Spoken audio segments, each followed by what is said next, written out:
My name is Leo Vance. I am 28 years old, and for the last 3 years, I worked as a junior analyst at Vesper Logistics. I remember the exact second my life changed. It was a Tuesday morning, 9:14 a.m. The sun was hitting the glass walls of the office, making everything look clean and perfect. I was sitting at my desk, finishing a report on the new shipping routes. My boss, a man named Julian Vane, walked past me.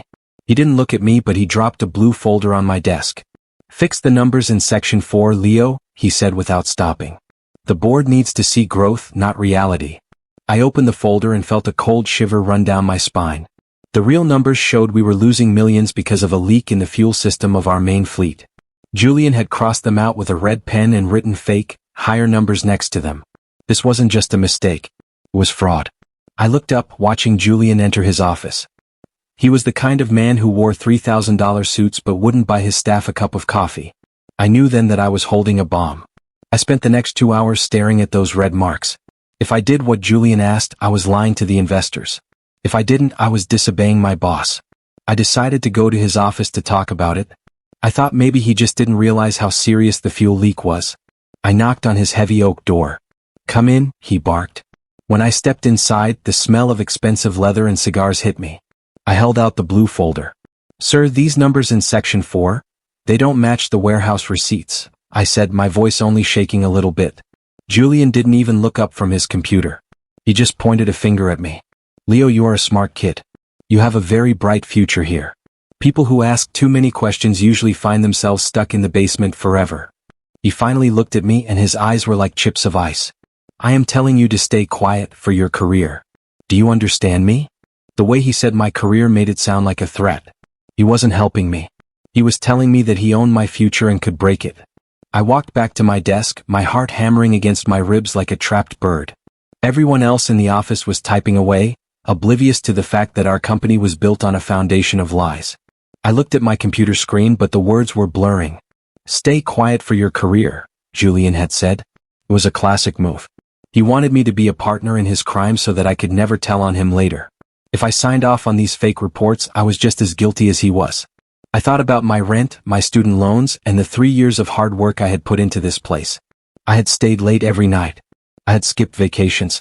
I had done everything right. And now, the reward for my loyalty was being asked to become a criminal. I looked over at the break room and saw Julian laughing with the chief financial officer, a woman named Sandra. They looked so confident, so untouchable. They thought I was just a small piece of furniture they could move around. That was their biggest mistake. That night I couldn't sleep. I kept seeing those red pen marks in my head. I realized that Julian had probably done this many times before. I wasn't the first junior analyst he had bullied, but I decided I would be the last. I sat up in bed and grabbed my laptop. I didn't go to the company server. I knew they tracked every click there.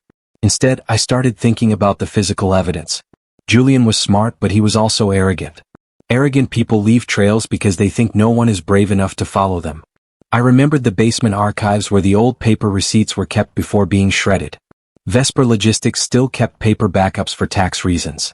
If the digital numbers were fake, the paper ones would tell the truth. I made a plan right then. I wouldn't argue with Julian again. I would do exactly what he told me. I would stay quiet. I would be the perfect, obedient employee. While he thought I was burying my head in the sand, I would be digging up his grave. The next morning, I walked into the office and smiled at him. "I've updated the report, Julian," I said, handing him the new file with the fake numbers. He grinned, leaning back in his chair. "See? I knew you were a team player, Leo. Keep this up and you'll be looking at a promotion by Christmas." I nodded and thanked him, feeling disgusted with myself for playing along. But I needed him to trust me. For the next 2 weeks, I became the yes man. I brought him his favorite lunch. I volunteered for extra shifts. I made sure I was the last person to leave the building every night. Slowly, Julian stopped watching me. He started leaving his office door unlocked when he went to meetings. He even gave me his guest password for the secure database so I could help him with some filing. He thought he had successfully scared me into silence. In reality, I was gathering every bit of data I could find. I found emails between him and Sandra discussing how to hide the fuel leak costs. They were calling it Project Ghost. It was all there, hidden in plain sight because they thought I was too afraid of losing my job to look. The breaking point came on a Friday afternoon. I was down in the basement archives, pretending to look for an old invoice. The basement was cold and smelled of dust and old ink. I found a box labeled Maintenance Fleet A. Inside were the original mechanic reports from 6 months ago. The head mechanic, a guy named Silas, had written a desperate letter to Julian. He warned that the fuel leak was so bad that a ship could catch fire at any moment. Julian had written "denied, too expensive" across the top of the letter. My blood turned to ice. This wasn't just about money anymore. This was about people's lives. Julian was risking the safety of the crew members just to keep the stock price high. I pulled out my phone and took high-resolution photos of every page. Just as I was finishing, I heard the basement door creak open. I shoved the papers back into the box and stood up. It was the security guard, a nice older man named Arthur. "Working late again, Leo?" he asked, shining his flashlight around. "Just trying to get ahead, Arthur," I replied, my pulse racing. I knew I couldn't wait much longer. The big annual shareholders meeting was only 7 days away. That was when Julian planned to present the fake growth reports and collect a $5 million bonus. If I was going to stop him, I had to do it then. But I couldn't just go to the police. Julian had friends in high places, and Sandra had the legal team in her pocket. They would claim I stole the data or that I was a disgruntled employee making things up. I needed a way to make the truth unavoidable. I started looking into the guest list for the meeting. One name stood out, Mr. Sterling. He was the founder of the company, now retired but still the majority owner. He was known for being a man of high integrity. He lived in a private estate 3 hours away and rarely took calls. I knew that if I could get the evidence to him, Julian would be finished. But getting to Mr. Sterling was almost impossible. His house was guarded, and his assistants filtered every single piece of mail he received. Over the weekend, I worked on a digital presentation. I didn't just want to show the fraud, I wanted to show the danger. I included the photos of the mechanic's warning and the Project Ghost emails. I put everything onto a small encrypted thumb drive. I also made 3 physical copies of the most important documents and hid them in different places. One in my freezer, one under a loose floorboard in my closet, and one in a locker at the bus station. I felt like a character in a spy movie, but the fear was very real. If Julian found out what I was doing, he wouldn't just fire me. He would make sure I never worked again, or worse. On Monday morning, I saw Julian in the hallway. He slapped me on the back. "Big day coming up, Leo. You ready to see us hit the moon?" I forced a laugh. "I can't wait, sir." He had no idea that I was counting down the hours until his world fell apart. I spent that afternoon figuring out how to bypass Mr. Sterling's security. I discovered that Mr. Sterling's grandson was a fan of rare vintage watches. I didn't have much money, but I had an old watch that belonged to my grandfather. It was a beautiful piece from the 1950s. I decided to use it as a Trojan horse. I went to a high-end courier service and paid extra for a personal delivery package. Inside the box, I put the watch and a very short note. "A gift for your collection and a warning about the legacy of your grandfather's company. Please look at the drive." I addressed it directly to the grandson, knowing the assistants would be more likely to pass a gift to a family member than a business letter to the old man. It was a huge risk. I was giving away my only family heirloom, and there was no guarantee the drive would ever reach the right hands. I watched the courier drive away with the package, feeling like I had just thrown my life into the ocean. Now all I could do was wait and play my part at the office. Tuesday and Wednesday were the longest days of my life. I sat at my desk, doing my normal work, while Julian spent every hour rehearsing his big speech. He was acting like a king. He bought pizza for the whole office and told everyone how great the company was doing. It was sickening to watch. Every time he looked at me, I wondered if he could see the guilt or the excitement on my face. I kept my head down and worked on the logistics charts. On Wednesday afternoon, Sandra called me into her office. She was sitting behind a glass desk, looking at me with a sharp, suspicious expression. "Julian says you've been very helpful lately, Leo," she said, tapping a pen against her chin. "But I noticed you've been spending a lot of time in the archives. Why is that?" My heart stopped for a beat. I had to think fast. "I was just looking for the 2019 fuel consumption patterns, ma'am," I said smoothly. I wanted to make sure my current projections were as accurate as possible for the meeting. Sandra stared at me for a long time. The silence in the room was heavy. I didn't blink. Finally, she smiled, but it didn't reach her eyes. "Good. Accuracy is everything. You're a dedicated worker, Leo. Don't let anything distract you from the goal." I thanked her and left the office, my shirt soaked with sweat. They were starting to wonder. I knew I couldn't go back to the archives again. I had to stay away from anything suspicious. That night, I got a notification on my phone. The package had been delivered to the Sterling estate. I waited for a call, a text, or any sign that it had worked. Nothing happened. The silence was deafening. Had the grandson just taken the watch and thrown the drive away? Had the assistants blocked it? I paced my small apartment until 3 a.m. I felt like I was standing on a tightrope and the wind was starting to blow. If Mr. Sterling didn't act, I would have to go to the meeting and confront Julian in front of everyone, which would be career suicide. Thursday was the day before the big meeting. The office was buzzing with energy. People were setting up the catering, the stage, and the giant screens. Julian was in a fantastic mood. He came over to my desk and handed me a small envelope.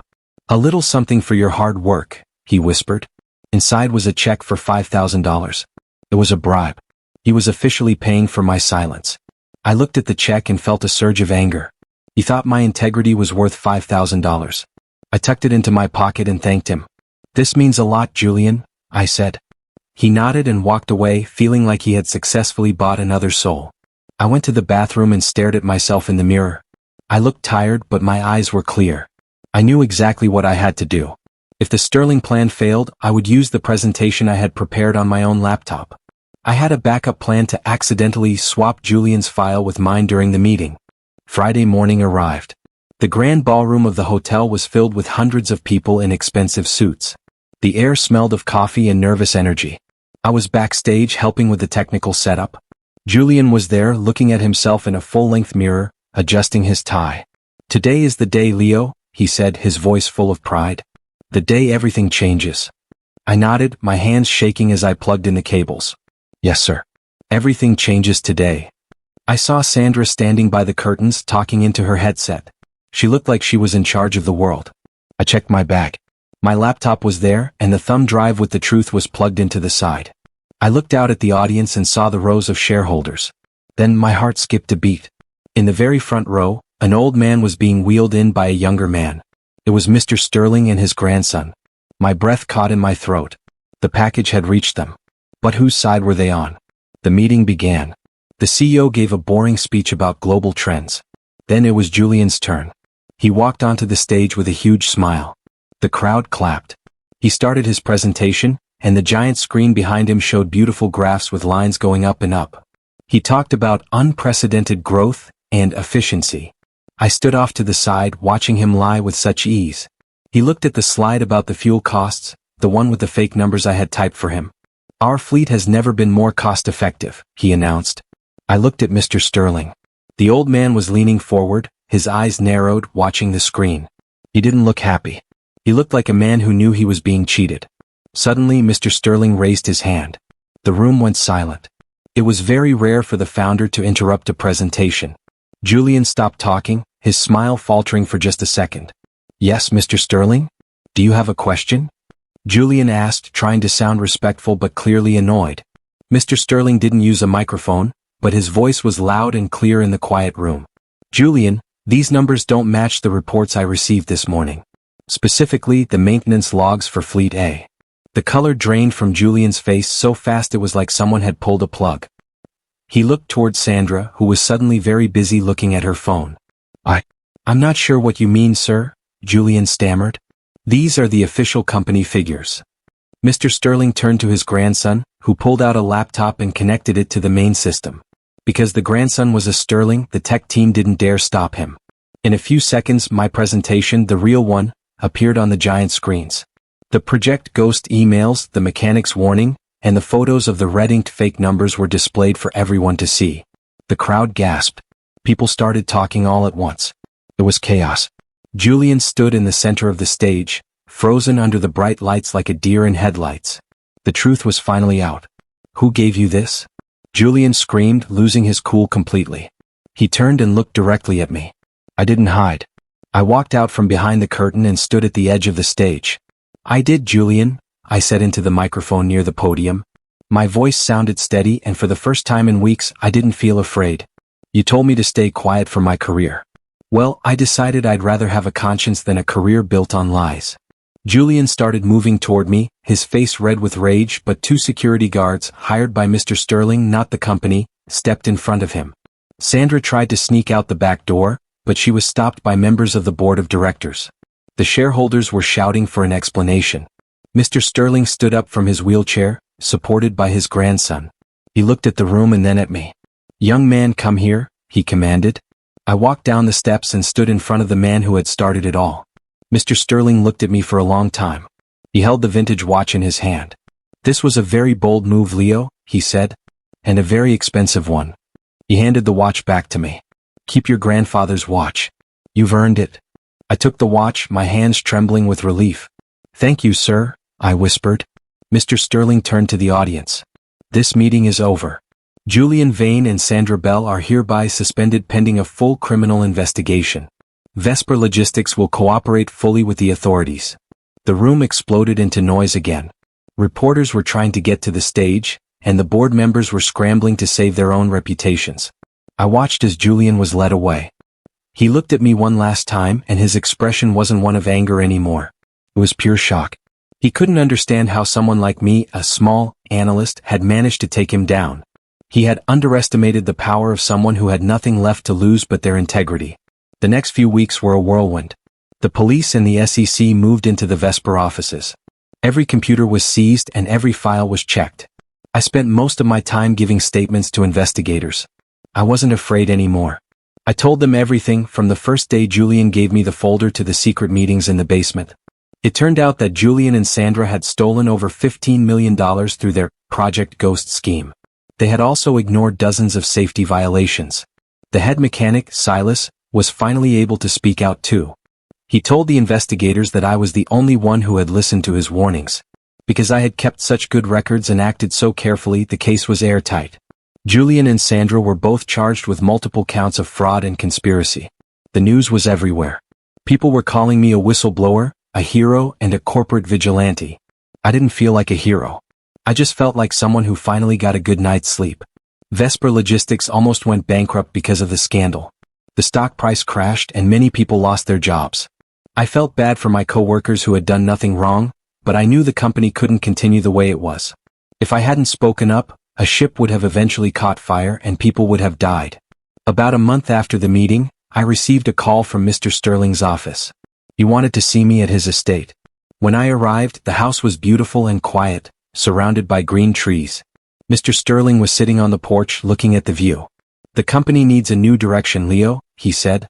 "We are rebuilding Vesper from the ground up. I want people who can't be bought." He offered me a position as the new head of compliance.